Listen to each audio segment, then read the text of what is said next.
So welcome to Cycle 5 of Project OR. You're a good-looking crew of designers, up and coming, hopefully someday contributing amazing design prowess to the outdoor industry. We're here at Outdoor Retailer Summer Market, and Project OR is our design competition that goes from concept to prototype in 48 hours. My name is Kira Schwartz, and I'm a designer, and I'm here at Project OR Cycle 5 to partly MC the whole contest, but also to kind of help the students along and to play a role as like a mentor and really set them up for success and help them to create the best garments that they can. We started off the day walking around the entire event with the 6 design students, and we gave them a grand tour of a lot of what's going on in the industry. What we do with our customers is mostly customized packages.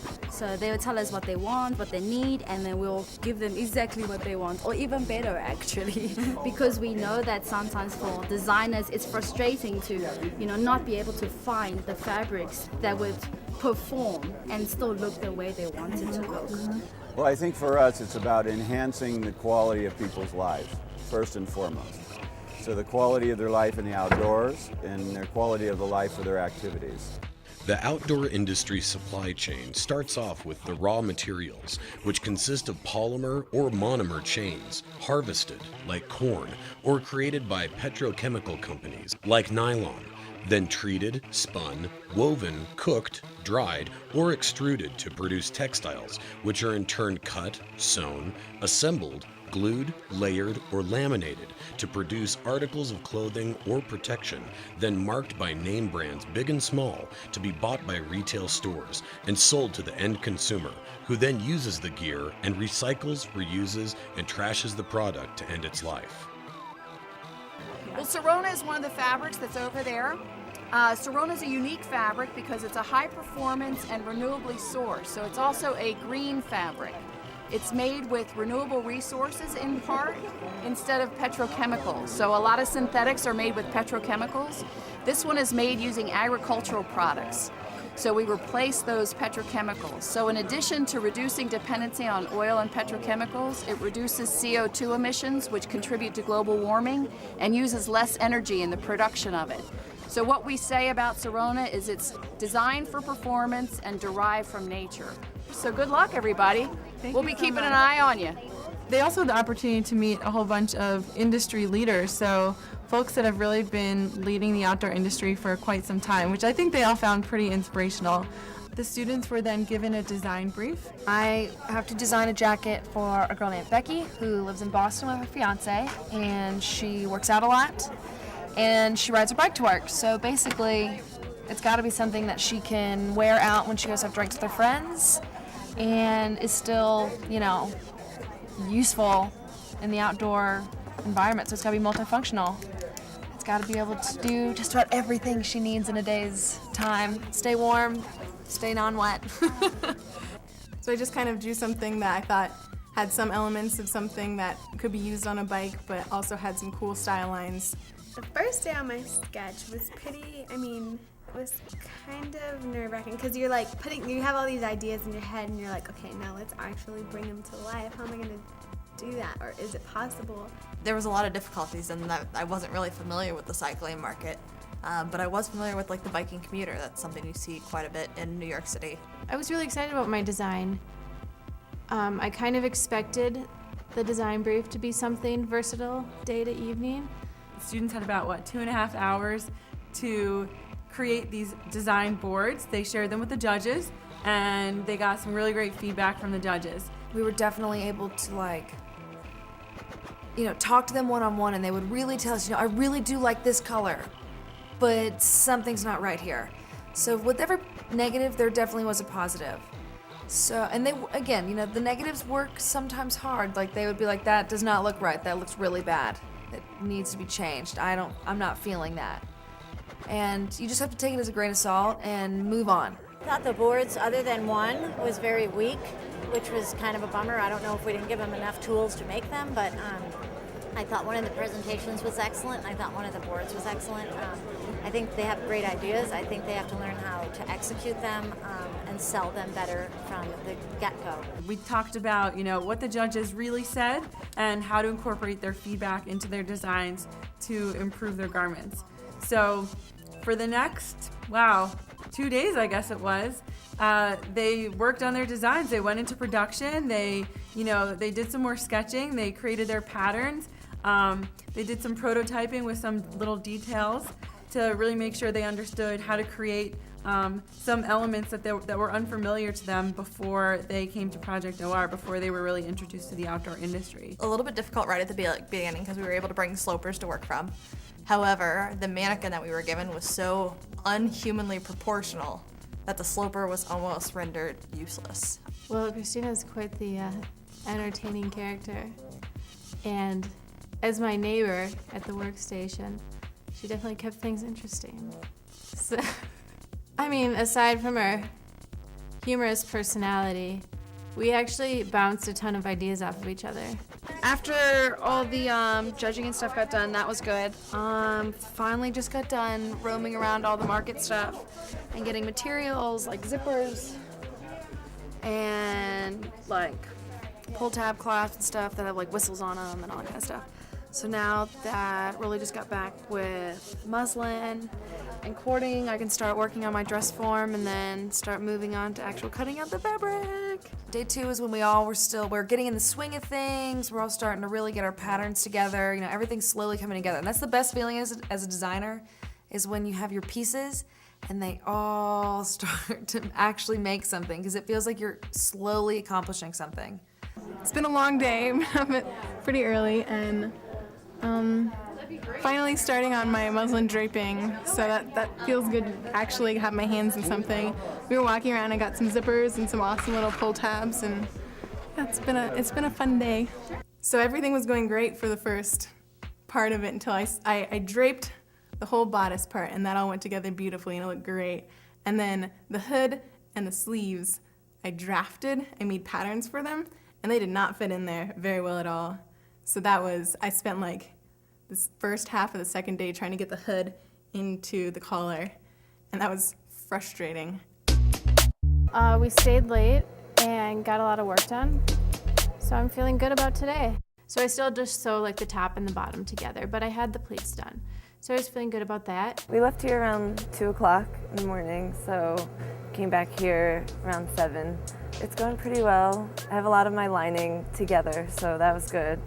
Now I'm just working on the outside. I was the last one to leave and the first one back, but that was kind of my strategy in that it's really hard to estimate how much time it's going to take you to sew a garment because you don't know the problems that you're going to run into, and it's something that you haven't created before. So far, it's looking good. I almost have the outer shell of the jacket done, and all my lining pieces and facing pieces are cut out, so I'm ready to start just sewing and getting it all put together, and I think I have all the trims and finishings and notions that I need at this point, so hopefully I can just really sit here and sew the whole day. Sure enough, by the time everybody came in, they're like, "Oh, you're so far," and I was like, I surely plan on sleeping the second night. My goal was to get done by midnight the second night, and I actually finished at 12:30. That's probably the only reason why we went home last night, is because we knew we'd be back here all night. I feel like I'm a little bit behind, but nothing that will be an issue. I guess around 3:30 this morning was when I slowly started to I couldn't pay attention anymore to that fabric. I just wanted to throw it away. And that's when the fun began, I feel like. And we really had fun with each other. Your brain starts playing tricks on you. So you're just like, whatever, like, bring it on. So day 3 came today. And that, production-wise, again, as I said, was probably the most terrifying of them all. Because you're just nervous that it's not going to be right, and then you start overanalyzing, because you're your own worst enemy when it comes to things that you make, you know? Okay, designers, 1 hour until scissors down. I cleaned up my little hole, picked all the pins up off the floor, kind of got packed up. Got it in 36 hours. It was great. I had a couple more things that I would have liked to have done, but I was pretty much sewing up to the last second. I put a little piece of reflective tape like 2 seconds before he said scissors down. There's a couple more things I would have liked to have been able to do, but it's okay. 10 minutes. until 11:50. No, up until 12 o'clock. Teresa scared me a little bit. And I think because she was just like really nervous about finishing this on time. I don't know, it just so happened like my last stitch was like right then and there. I was like, here, take it, please. Get it out of my face. All right, designers, scissors down. We are done with the design part of Project OR Cycle 5. Congratulations, woo! The students were working till the last second until scissors down at 12 o'clock noon. The 5 judges, who are all distinguished creatives and leaders in the outdoor industry, came by, and each design student had the opportunity to share their final design with the judges. I'm really excited to show you my jacket that I've created for Becky, a princess style jacket, and I added gussets in here in the front and the back for more movement, and the fabric has two-way stretch, so it's easier when you're riding your bike. You obviously listen, because yesterday we were talking about, especially people in this hall, they geek out on the features and functions. In every piece and part, you knew all your fabrics, you knew what they were, you knew how they worked. You talked about trims. Super detailed piece. Hard to do in 2 days, but good job. Great sewing, all the zippers work, lining in the pockets, yeah, great job. And so all the python is reflective. Yes. Cool. Yes. Great. You can probably get a job with Pam now. The name of my jacket is Athlete. This jacket moves, it works, and it plays with Becky. It was left unlined on purpose, just to keep it lightweight and breathable. It's also water repellent, and the fabric is crushable, so it fits many situations and multi-purpose. Whether she's working and it's crushed up in her office or in her bag, she can just pull it out, you know, wipe it down, and it's good to go for dinner. She doesn't have to worry about fixing it or anything. This jacket was made for Becky. It's mobile, it's perfect for bike riding, it's versatile, it's a classic style. You know, she can work out in it, she can wear it out at night. So I know Becky's going to love this jacket. You know, it is a little more sophisticated in this hall, but I also think it's important that this hall keeps moving that way.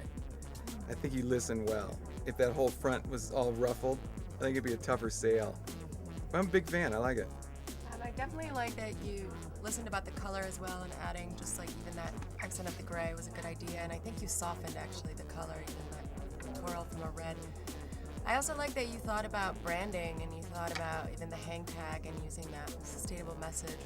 That was really good of you. Thank you.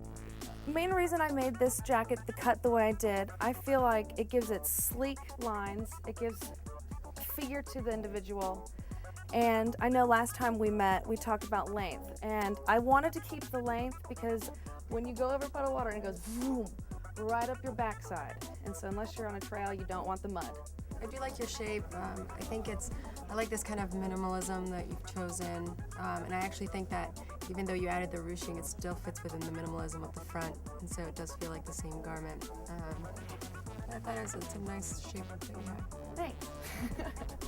I like the fact that you kept a longer cut, especially for like a cycler. I would have preferred if there's 2 hand pockets versus just for versatility. Yeah. This is my final piece from beginning to end. I think it's a unique piece because of the style lines, the asymmetrical aspects, my large pockets, and she can put energy bars or anything she needs in there when she goes to work. The pockets are interesting. I mean, if it really came from cycling, it kind of looks like a feed bag, which high-end cyclists use when they're racing. It's a big pouch and they've got their water bottle and everything in it, so there is a draw there. The wrist construction, where you have the draw cord, is a little concerned about the hookup on that kind of thing if you're riding a bike a lot. I think everything really looked good for me except the pockets. I think it's a little bit unbalanced. I'm not sure at retail that it wouldn't have that form-fitting look that a lot of women look for. So, but other than that, it's good. How many years have you been sewing? This is really only my 2nd year, like sewing a lot, so just 2. Thank you. The final judging was terrifying. It was even worse than the first judging. I don't know why. I totally freaked out, forgot what I was gonna say. The hand fell off my mannequin. It was just bad. I don't even remember what I said. Turning my mannequin around. This part, and just not good. I'm here today to present my jacket for Becky. The overall concept and idea for this jacket was really high fashion meets the technology world. I found this wonderful fabric from Scholler. It has a lot of really great properties in it. One, it's a water resistant. It is also wind resistant and has heat retention properties. It's a 4-way stretch, so she does get some movement in her body as well. So it was really a meeting of functionality and beauty. Because if you can create an emotional attachment with a woman, she's going to buy your product regardless of price. And it's been great that I've had a chance to talk with a lot of people that have been coming by the booth and getting that opportunity to explain it to them. And I've gotten some really great feedback. People have seemed very excited about the idea of bringing something very feminine and very couture into a world that doesn't necessarily see those elements so often. So that's what I'm bringing to the table here, and that's what I'm offering. And I hope that that continues and that somebody takes up on this idea and really drives forward with it. The detail is a little over the top for this market. Now, maybe it's not Becky, it's her rich friend from New York. I love the sleekness of it. I personally really like that. The roses kill it for me, just because that's just outdoors not that fluffy. Like Pam, I really follow the couture and fashion as well, and it doesn't fit here, and I don't really necessarily. I think it would decrease from having it at Barney's even if you had that. The rose detail. Right, and so like a Montclair or someone like that who's doing that kind of thing, you know, is not gonna have anything like that either. My jacket was on the mannequin, and we were over there judging or whatever, the ceremony thingy that they had going on. I came back to find a pleasant little surprise of my zipper all the way like broken, pretty much. Even though it was really bad, and it looked really bad because it was broken. Like, couldn't really do anything but try to do my best selling it as what it was. This is my garment. It's for Becky, who's biking to work, and because she's going to work, I thought it should be kind of professional. So I kind of drew inspiration from a blazer type professional looking jacket. And also, it turns into a bag. So the zipper at the hem, it goes up 2 inches, so it kind of squares it off, so it's like a square bag. Then this just simply ties. Again, if this was closed, it'd look more like a bag. So it becomes a bag, right? So if you're riding, where's all the stuff? Where are you keeping your stuff? To make like, well, like where you like if you have like where's the goods, like your wallet, your makeup. Well, she said she had a backpack, so it was doing like more for dinner. I was just going off of her kind of lifestyle, and more for dinner. If it would be kind of silly, a girl wouldn't really want to take a backpack into a restaurant or something like that. So. Okay. Once the students were done sharing their designs, the judges spent quite some time deliberating who they wanted to choose as a winner. And I think the reason why it took so long was because there were some amazing designs, 6 great designs that were all completely different. The first one, I think, is commercially viable if a large brand takes it. It was not commercially viable if a new brand comes in and says, you know, this is what I have, right? I think if I was a commuter that needed to have a versatile coat, the longer silhouette is very important. What about? I was surprised at how much I liked it, to be honest. That gray one. That one? Yeah. I like the sportiness of it. Her construction's okay. Yeah. Her construction's not that good. No, it really. But the the zipper is a nightmare, and I don't know. I don't think it's a winner. Yeah. How about the one that turns into a bag? Oh my God. She should get credit for I was impressed with what she did. I don't think it was. No, but you'd have to like have an engineer with you to make it into a bag every time. And Alan's question is so true. I was like, what do I need that bag for? Where was the rest of the stuff beforehand? Like, this is not. I like it inside out though. What would you call that? Multi-piece? Oh, you mean first for FIT? Oh, I don't agree with that one. I don't either, only because I live next to 6 cycling stores, and I could not see it in their store. I know. I kind of want to give something to this lady. I do too. These are our 3 choices. Basically, we all have said the same 3. Either Easy Rider, Fleet Lady, or Fit. Okay, everybody, welcome to the award ceremony where we're going to be announcing the winner of Project OR Cycle 5. Today was actually tougher than the other years in the past. The gals all did a great job. They followed the design brief within really very close to reason. And that's what we judge them on. So basically, it's, did they follow the design brief? It's about the construction. Will it be sellable? Is it relative in our marketplace, which is, you know, outdoor? Is it fashionable? Is it functional? And does it have performance? And is it cute, basically? Would you wear it is basically the bottom line.